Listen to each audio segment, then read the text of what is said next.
Today on the Why and the Buy podcast, we're joined by Alejandro Tornato. Every single person has greatness within them, and some people don't realize that, and I would like to help them to discover their own greatness.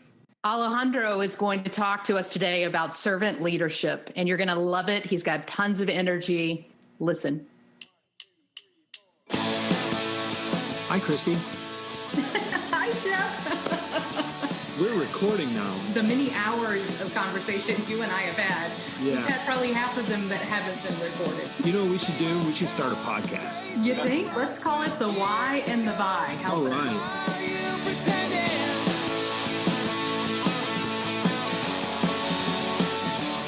Welcome back, everybody, to the Why and the Buy podcast. My name is Jeff Bajorek, and as always, I'm here with the I couldn't do it without her, Christie Walters. How are you today, Christie?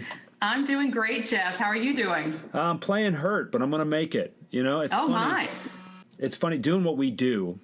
We can go to work with a broken leg, but there's a little bit of a virus running through the house, and I've got the sniffles and a little bit of a sore throat today. So it's funny what we can do that other people would keep away from work, right? I mean, I don't know very many construction workers can go to work with a broken foot, but I can work with a broken foot, but give me a sore throat and I'm down for the count. Yes, that's right. Well, I'm kind of glad that we're on a video call remotely then. I hope you feel better.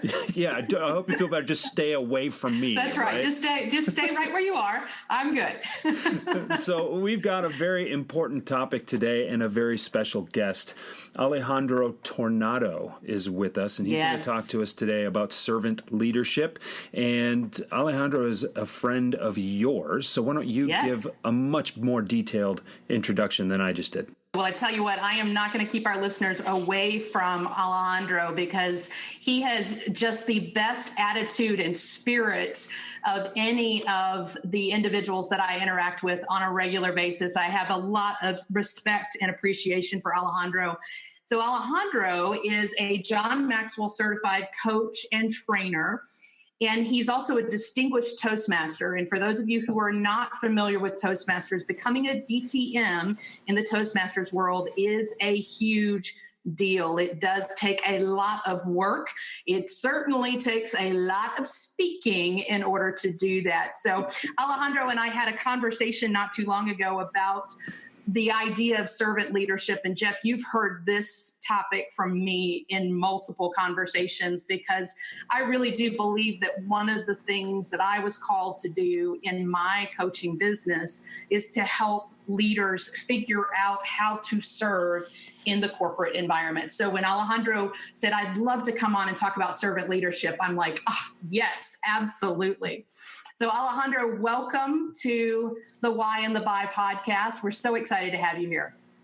Well, thank you very much. I mean, Christie, it is definitely, it is an honor, a privilege, and a pleasure to be with both of you. As you said, I've known you longer than I have known Jeff. But Jeff, it is a privilege. In just a few minutes that I got to share with you and talk with you, both of you are really full of what I really love in people, which is passionate spirit. And talking with you, I think that we are going to infect, not in the bad sense, but in a good sense, infect your listeners with a little dose of passion, enthusiasm, and vibrancy. And I cannot wait to do that. I love that. And I love the fact that you mentioned infect right after Jeff mentioned that he was sick. That's right. Or no one's going to get infected with my cold right now. Okay, that's right. Exactly. This is all about energy today. Let's just get that out of the way. Awesome. That's Fantastic. Awesome. So, Alejandro, what does it mean to be a servant leader? What does that mean to you? Well, let me just tell you one thing, that there's, in my opinion, there are far too many people in this world who claim the title of leader, and truly they do not display the elements of true leadership. And I think that right on top of that list of what makes a leader, a true leader, is the ability to be a servant leader.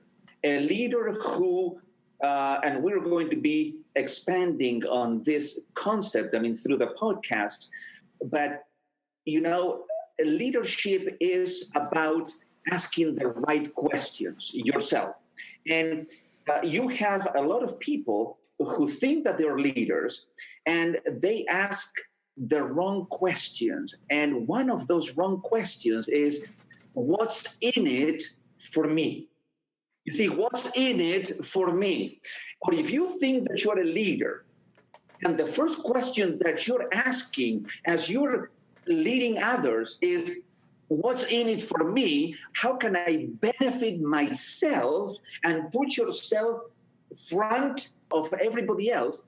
Then you're not being a servant leader. You're doing that for your own gain.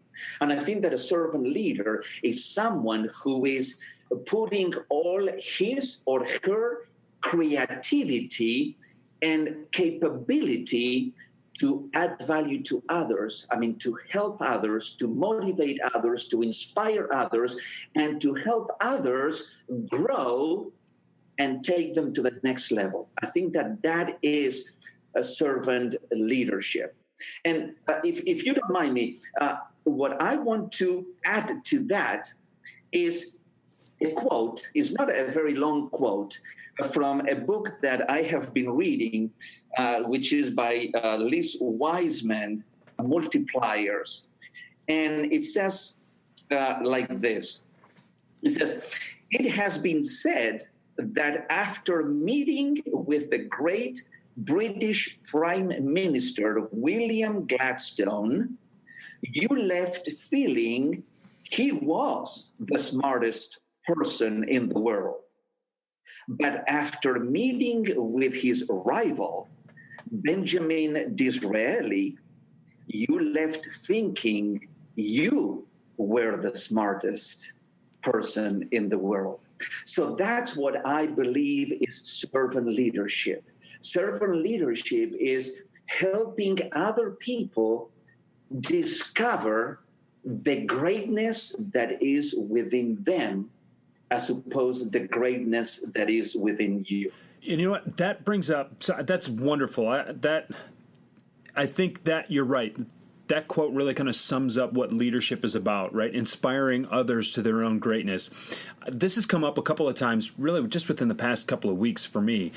Some people taking over some leadership roles, and whether it's congratulating them on LinkedIn or in some conversations with them as clients, it's come up where they'll say, yeah, now I just got to do the things that other people don't want to do. And I think that's a dangerous trap, because there are a lot of people who think that leadership is about shouldering the load. And sometimes it is. And when you're talking about leading a team, you've got to be the one who is sometimes filling in the gaps between where other people can't necessarily get the job done or can't necessarily answer the bell. I think about in a restaurant, the general manager or the chef needs to know how to work every single station on the line. They need to be able to wait tables. They need to be able to tend bar. There's all those things. But that doesn't mean that they do all of those things, because when you just decide that you're going to do everything that other people aren't able to do, now you don't have the propensity or the potential to continue to work at that breakneck pace for very long. And now, instead of inspiring other people, sometimes those people say, well, I'll just let Alejandro do it. I don't need to do it. That's not leadership. There's no inspiration there. All you did is decide to do everybody else's work. How do you advise people to avoid that trap? I think that I heard, and Christie mentioned that I am a John Maxwell certified speaker, coach, and a mentor. Mm-hmm. And by the way, John Maxwell, I consider him a great mentor. And one of the things that I heard him say when it comes to leadership is, one is a small number to attain greatness. So that means that if you want to succeed in leadership, you cannot do everything yourself. I mean, it just doesn't work that way. If you don't have people who are willing to follow you and you are walking on your own, then you are not being a leader. You're just taking a hike. I mean, you're just taking a hike on your own, and then nobody's following. When you look behind you, nobody's following you. Now, I think that great leaders, they are not the ones who have to do the work for everyone. Now, they have to know how the work is done. Sure. But I think that true leadership is inspiring people, delegating the work, and as this book says, you have to be a multiplier. And what does it mean to be a multiplier? Is to engage people and to let other people's intelligence and smartness flourish. When they can feel that the leader trusts them to do the work, then the whole process of leading and following proceeds in a very smooth way. But you cannot let people know, it says, hey, if you make a mistake, I'm going to step in and I'm going to do your work from now on. No, that's not leadership. That is what sometimes middle managers, they do. I mean, they bark orders and they do their work, but they're not leading other people. Leading is putting a vision, helping people see that vision, buy into that vision, and do the work. And a leader has to let other people feel free, and this is very important, feel free to make mistakes. Yeah. If you don't let other people make mistakes and you step over them, then you're not acting as a true leader. I'm going to Twitter right now. Middle managers are definitely not leaders. Alejandro Tornato. I'm attributing that to you. We are not going to put that. It's going to be on fire. You're going to trend. It's going to be great for your brand. Well, as a matter of fact, I mean, when you consider, you see, in a big organization, and I think that Simon Sinek puts it very nicely on the book, Started With Why. And he says, in an organization, the bigger the organization, the more that you need two kinds of people. You need the why kind of person, and you need the how kind of person. And there is a big difference between the why and the how, because a true leader is a why kind of a person, because it's the person who sets the magical vision for everybody to follow. This is, my friends, where we are going, and this is the canvas that we have in front of us that we are going to start working through it and arriving at the purpose of what we want to achieve. Now, that's the why. But if that person then doesn't have the person with the how attitude, and this is the person who is going to get into the drawing board, figuring out how we can accomplish the vision of the leader. So the leader puts the vision out there, and then there is the how-to person who is going to start putting the details and the techniques and the processes together to achieve the vision of the leader. So the two work hand in hand, but they're two different aspects of the complete work. So, Alejandro, do you find that people who fit the why leader or the visionary leader and the individual who fits the how role, are they both capable of being servant leaders? I think that they are, but in their own domains. You see, if the how-to person wants to be a servant leader, casting the vision, then he's stepping into a domain that doesn't go. And when you know yourself that you belong to the why kind of leadership and the how to leadership, then you are going to stay within your domain because you know that you are most effective in your own domain. If you are the person, let's say, let's bring, for example, an example that Simon Sinek puts into it. Martin Luther King, when he was a why visionary leader.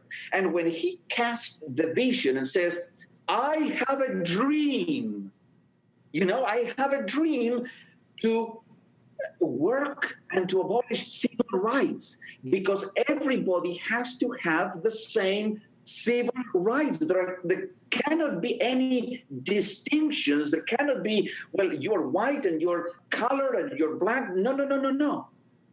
So he cast that vision, but then he had to work, with the how to, in order to make the implementation at the ground level to make that vision come to a reality. So that's an example of the why, casting the vision, and the how to, and that example you can see it. For instance, with Steve Jobs and Steve Wozniak. Jobs was the why kind of person, casting the vision, and Wozniak was the one working the details behind the curtain, but working nonetheless.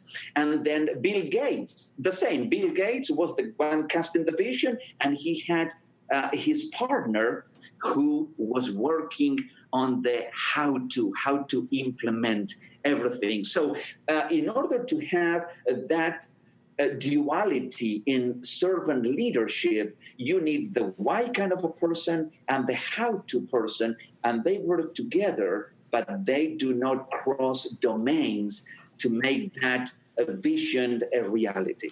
Can you be both? In a small enough organization, can you be both?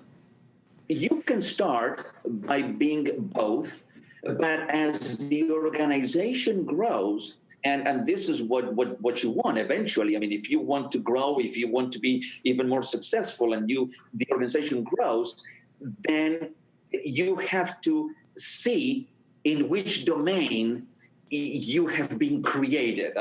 You have an inherent strength and abilities. At the beginning, you can do both, but then you have to make a decision. Are you the one who is casting that vision, to keep growing and to keep expanding, or you are the person that is in the drawing board, working the processes and the details? There's a point in time that you won't be able, to do both. Absolutely. So, Alejandro, if we have an audience that is very vast in experience, right? So it goes from people who are fairly new in their careers, or maybe new in a sales career. Mm-hmm. And we have those that have been in their particular positions for many years and are very comfortable with where they are. If someone wants to take steps to become a better servant leader, what would you recommend? What would be kind of the first few things that someone could do to be a better servant leader? Well, thank you very much. For that question, Christie. That's a great question. And I'm going to go back to one of the things that John Maxwell says. And let's not forget, let's keep in mind that no matter where you are or what your position is at work, socially, in your family, it doesn't matter. Every single person in the face of this world is a leader.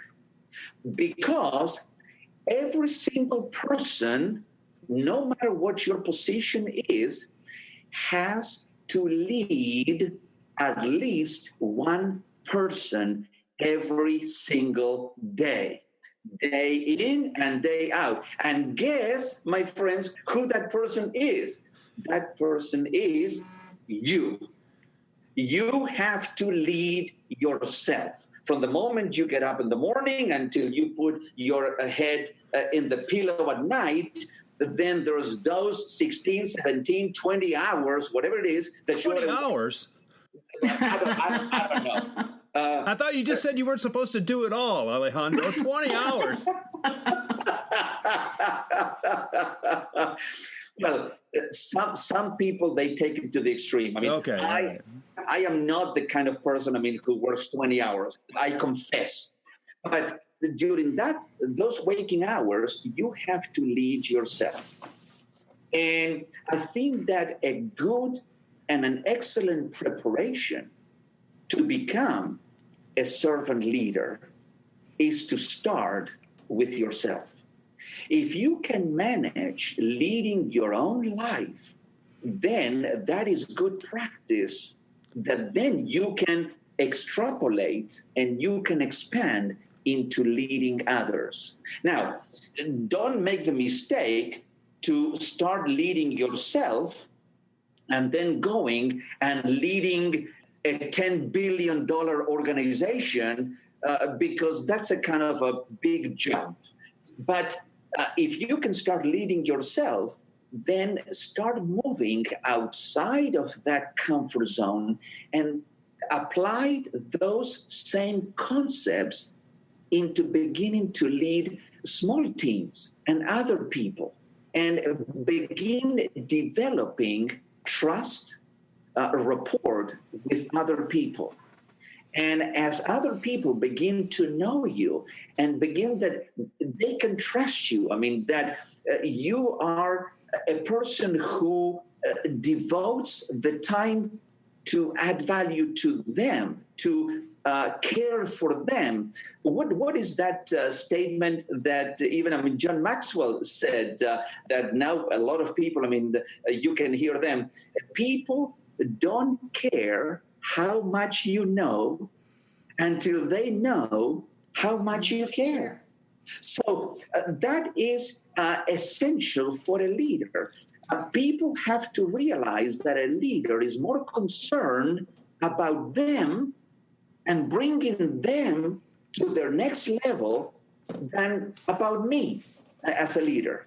You see, it just works. You have to be definitely a people's person and love people to pour your energy and your leadership ability onto them.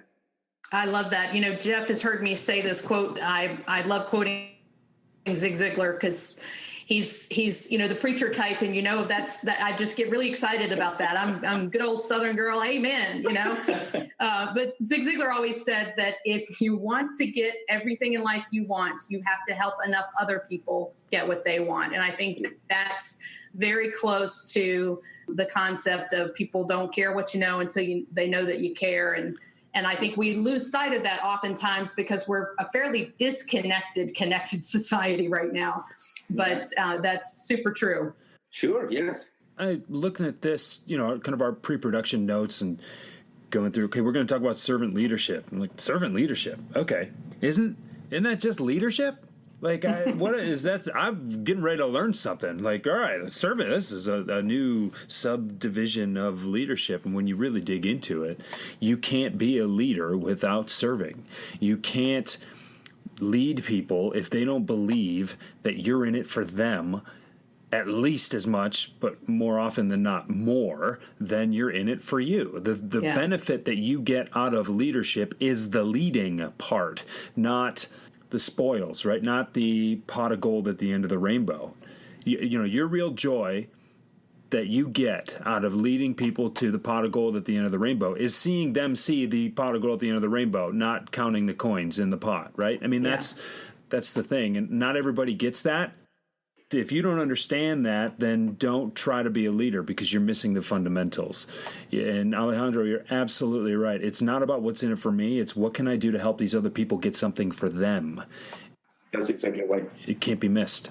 Yeah, no, as a matter of fact, when you look back into history, and this is just something that it occurred to me, when you go back into history and you see some of the leaders, even military leaders of the past, the names, for instance, Stonewall Jackson and General Robert E. Lee, why were they considered, apart from being great military minds and military strategists, why were they considered great leaders?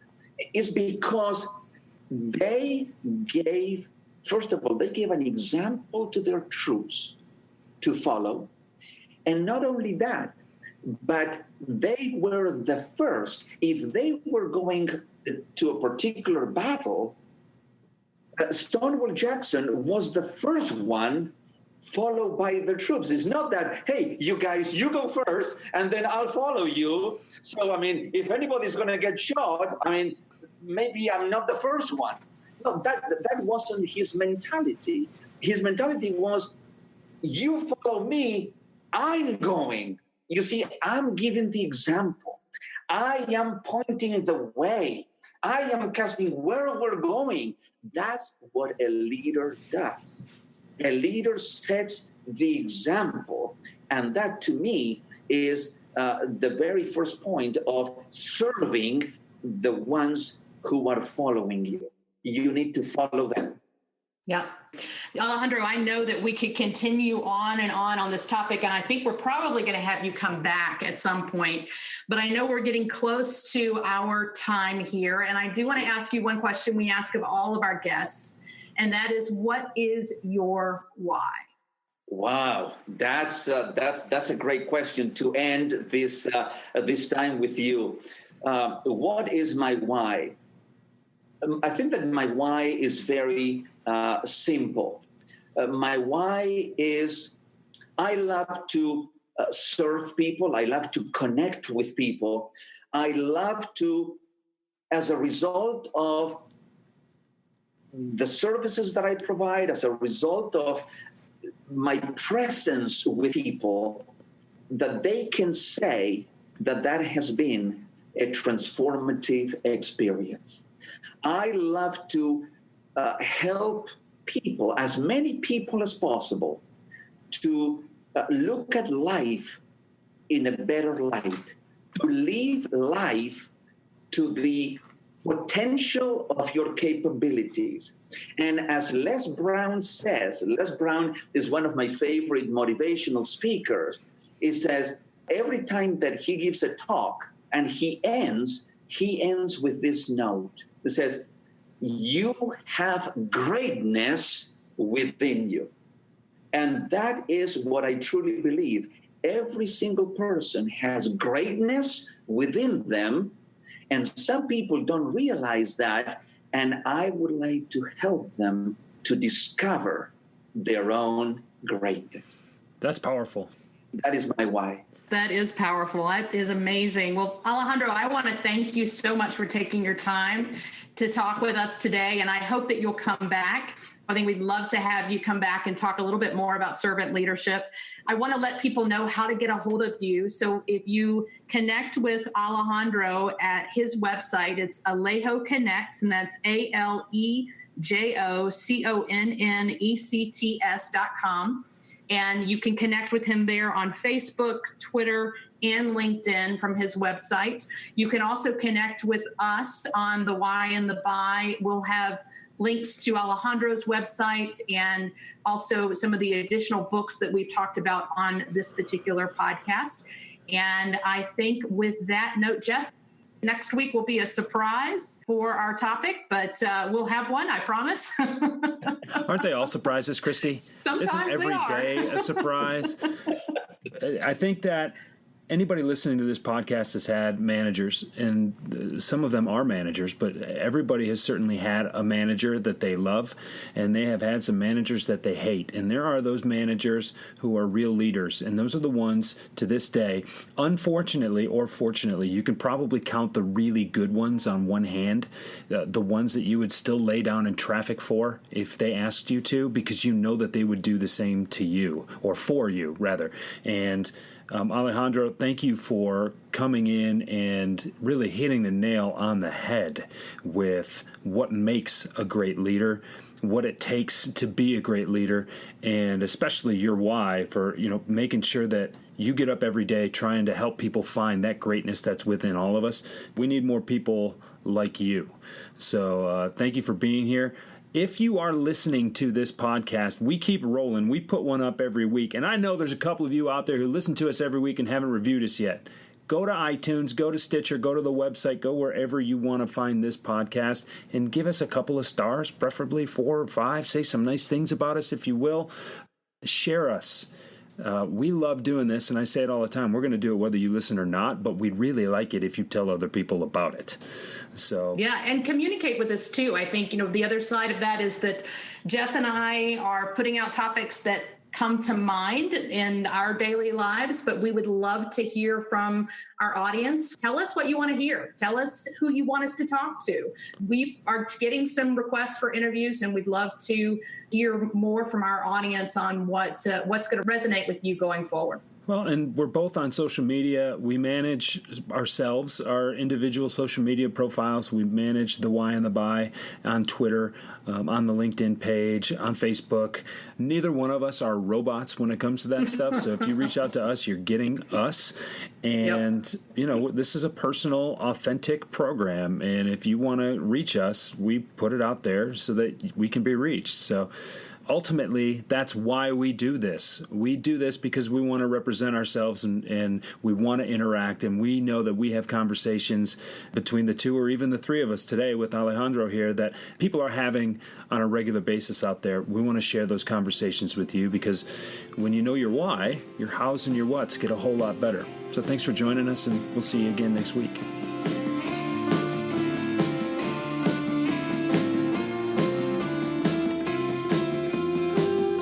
Thank you for joining us on this episode of the Why and the Buy podcast.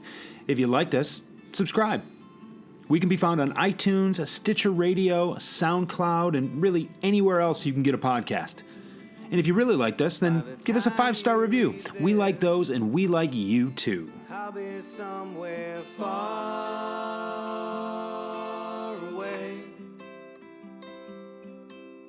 Here at the Why and the Buy podcast, we've got our own house band. Christie and I think they're absolutely perfect for what we're trying to do with this podcast, and we hope you think so too. If you like them as much as we do, then you should check them out. They're called Haskins, and they're based in southeastern Michigan. You can find their music and more at haskinsmusic.com. Go check them out.